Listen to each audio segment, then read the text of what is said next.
Dahil nga birthday ng aking kasama bukas, kaya ayan, magre-ready na kami for decoration. So, tama ba yung words? Decoration. So, nagdi-decor na nga pala yung aking kasama dito para tomorrow. Kasi nga, birthday niya is tomorrow.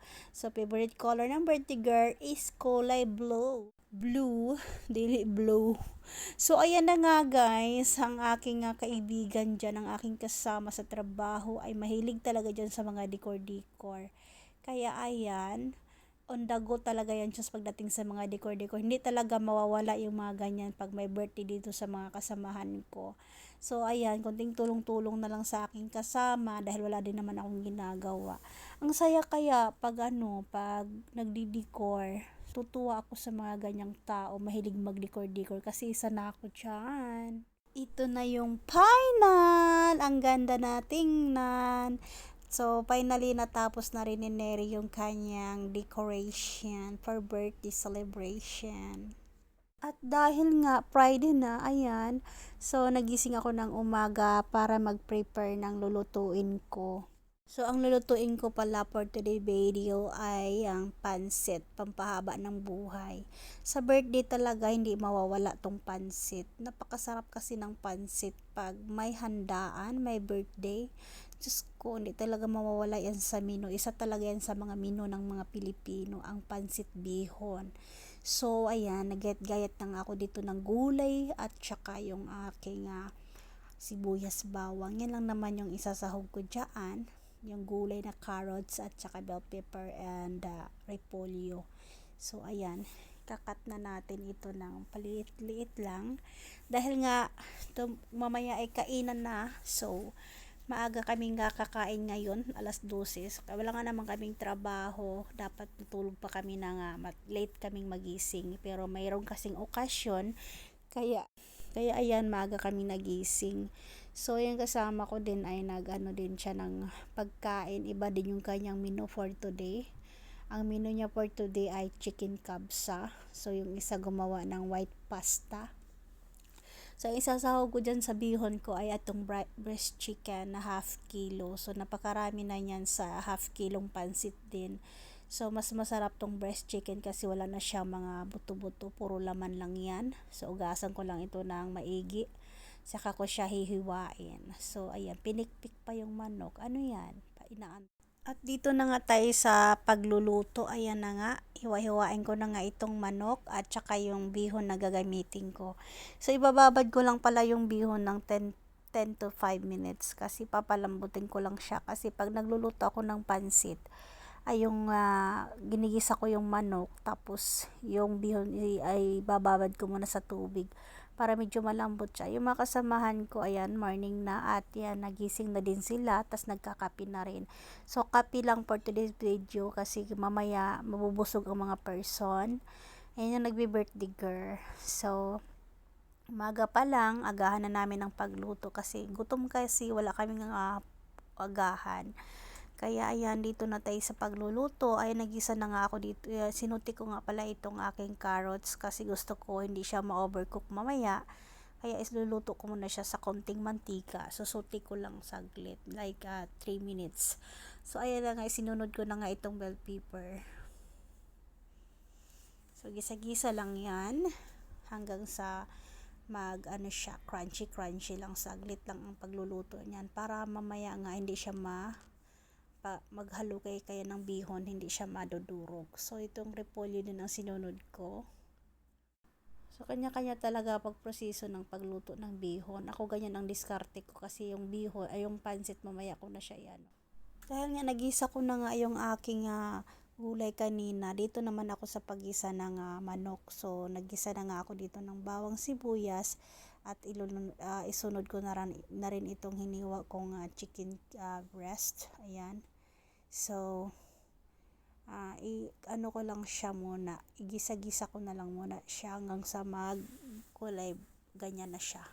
So, ayan, nilagdagan ko na ito ng magic sarap, bell pepper, black pepper powder, and pampakulay dyan ay soy sauce. So, isang timpla lang, pang-Pilipino lasa lang talaga yung aking gusto sa menu na araw na ito. So, ayan na nga, Takpan lang natin ito na mga 10 minutes to 15 minutes. So, ayan, kumukulo na siya. Magdagdag na tayo ng mainit na tubig. So, sakto lang kasi yung bihon ko ay nababad ko na naman siya. So, ayan, ilulunod ko na nga itong bihon kasi malambot-lambot na yan. So, ayan, mix-mix ko lang. So, bago pala ako maligo, nagluto muna ako kasi ang init-init sa kusina. Then, ayaw ko naman mamaya maligo muna bago magluto kasi mangangamoy ka din. And, ayan, luto na yung aking bihon. So, mamaya alas 12 ay magkakainan na kami. Kasi kasama ko, nagluto din siya ng rice and chicken. So, simpleng handaan lang at salo-salo ngayong araw na ito. At ayan, natapos ko na nga rin lutuin tong bihon. Ayan, sinunod ko na nga itong gulay. Bali yung gulay, hindi ko na talaga ito lulutuin. Kasi nga, imimix ko na yan sa bihon, maluluto na yan sa init. Kasi nga, nasote ko na nga itong aking mga gulay. So, kunting mix lang. Tapos mamaya na namin yan na i-serve. So, ayan, ready na yung aking pansit. So, hindi naman mawawala to. Dapat tikman natin to kung okay na ba yung lasa. As you can see, ang pansit ng bayan, ang favorite ng lahat, pansit. Pag my birthday, ako favorite ko talaga tong pansit gisado. Ayan, hindi na ako mapag-antay. Tikim na ng tikim, girl.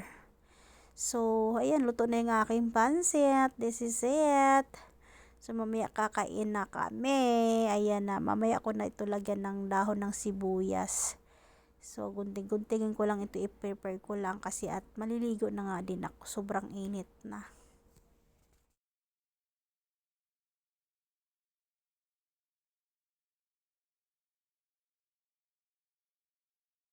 Ayan, bago pala kami kakain, kailangan may pictorial muna. So, picture-picture ang person. Ayan, nakasama ko, may birthday ngayong araw na ito. She joy to the world. So, ayan na nga, nag-picture-picture na ang all. Siyempre, yung pagkain nag-aantay na kailangan namin mag-pictorial ng mabilisan.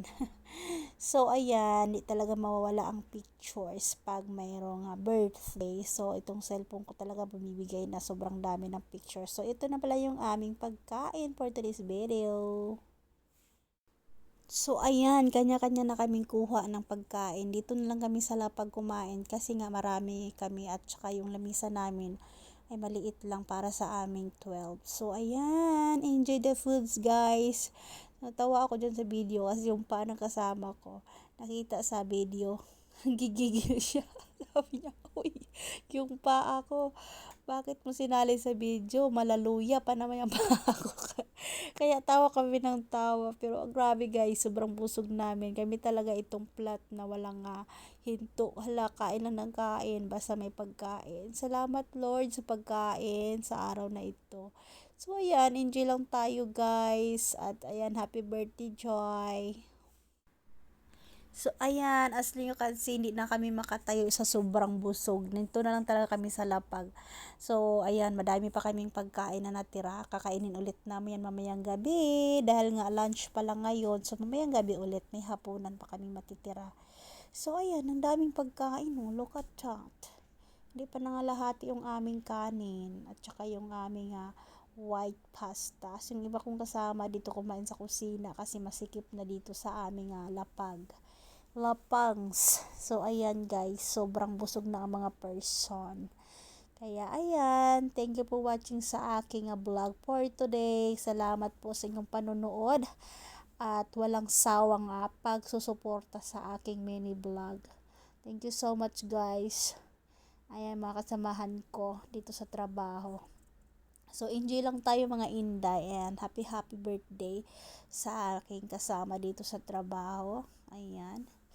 So, sobrang busog naman ngayong araw na ito at thank you sa mga naghanda ng So, ayan, hanggang dito na lang ang aking video. Maraming salamat po. Thank you for watching.